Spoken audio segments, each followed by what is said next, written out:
let's talk about something that is, without a doubt, a nonprofit's most valuable asset: your donor data. It's the lifeblood of your mission. So today, we're going to walk through exactly how to build a digital fortress around it. Okay, let's get into it. First off, let's be crystal clear about the stakes here.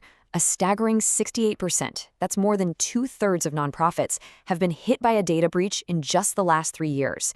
This isn't some remote what-if scenario. For most of you, it's a reality you've probably already faced. The question isn't if you'll be a target, it's when. And when it happens, the consequences are just devastating. The average cost of a data breach in the US last year was almost $9.5 million. For a nonprofit, a financial blow like that isn't just a setback, it can be an existential threat. I mean, it could literally shut your doors for good.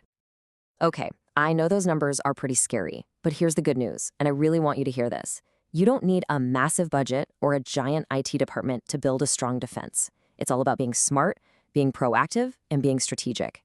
We're going to focus on clear, actionable steps that anyone can take. So, we're going to build our fortress with 4 key layers of defense. First, we'll get a handle on the unique threat nonprofits face. Then, we'll build our digital walls with encryption, manage the gatekeepers with access controls, set up a proactive defense with regular maintenance, and finally, empower our most important defensive asset, the human firewall. So why are nonprofits such a big target? Well, it usually comes down to this kind of perfect storm of limited resources, maybe no dedicated IT team, and a heavy reliance on volunteers. And these are wonderful people who might have access to sensitive info, but without the right security training. Cybercriminals know this, and you better believe they exploit it. And this slide, this really shines a spotlight on a critical gap. Look at this. Even though the threat is so high, a majority of nonprofits, 59%, don't have a documented plan for what to do when a breach happens. That lack of preparation is a massive vulnerability, because when a crisis hits, knowing your next move is half the battle. All right, let's start building. Our first layer of defense, the digital walls. The foundation of any secure fortress is strong walls, right? And in the digital world, that means one thing above all else: encryption. So what exactly is encryption? You know, the easiest way to think about it is turning a regular letter into a secret code. Even if somebody steals that letter, all they have is a bunch of gibberish. Only the person with a special key can unlock it and read what it actually says. It's your first and, frankly, your best line of defense. Now, here's a crucial point. Your walls have to protect data in 2 different states. First, you've got data at rest. That's all the information just sitting on your servers or laptops. Then you have data in transit. That's data on the move, like when a donor fills out a form on your website. You've got to lock down both. So here are a few best practices you can put into action. You see that little padlock icon in your web browser? That's SSL, or HTTPS. It's an absolute must-have for your website. You'll also want to use secure protocols like SFTP for transferring files. And another really powerful tool is tokenization. Think of it like this. It swaps out sensitive data, like a credit card number, for a random, meaningless token.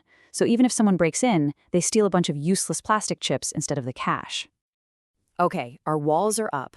Now it's time for layer 2, the gatekeepers. Because a fortress isn't much good if you just leave the front gate wide open. This layer is all about controlling who gets inside. And, just as importantly, what they can do once they're there. The key principle here is something called Role-Based Access Control, or RBAC. It sounds technical, but it's a really simple idea. People should only have access to the information they absolutely need to do their jobs, nothing more. Your event coordinator doesn't need to see donor financial histories, right? It's the principle of least privilege, and it's a huge deal. But here we go again with another major gap.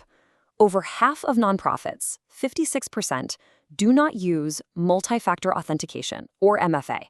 That is the digital equivalent of installing a huge, heavy-duty lock on your door and then leaving the key under the doormat.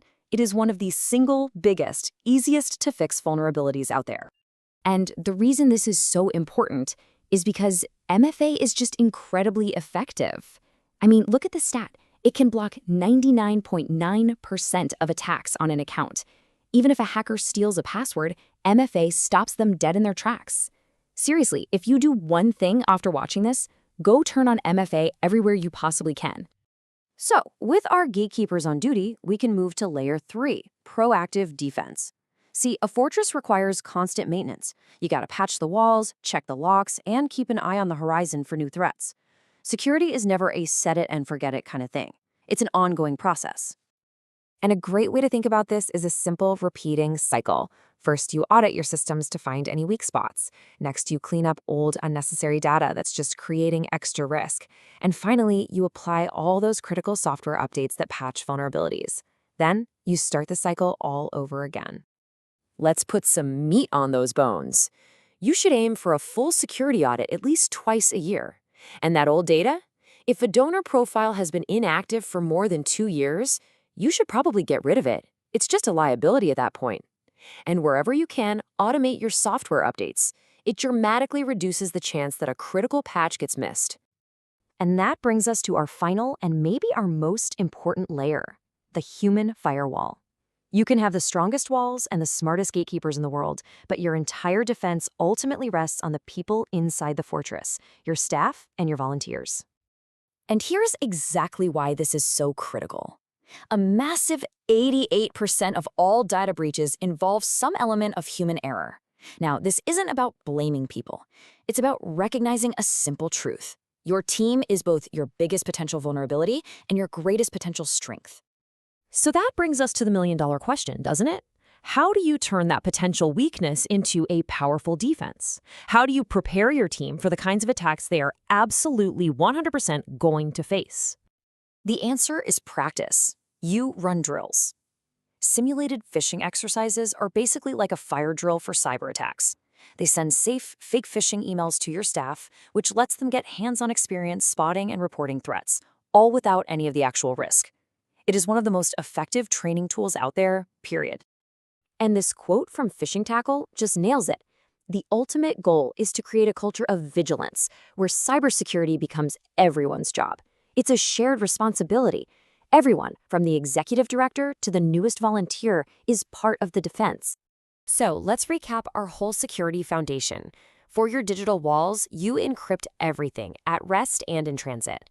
For your gatekeepers, you use role-based access and you make multi-factor authentication mandatory. For your proactive defense, you set up that cycle of audits, data cleanups, and updates.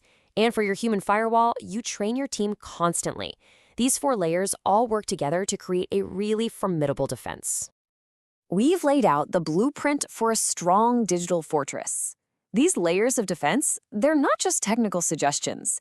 They are fundamental to protecting the trust you've worked so hard to build with your donors. They ensure your mission can continue. So, the final question is pretty simple. Is your fortress ready?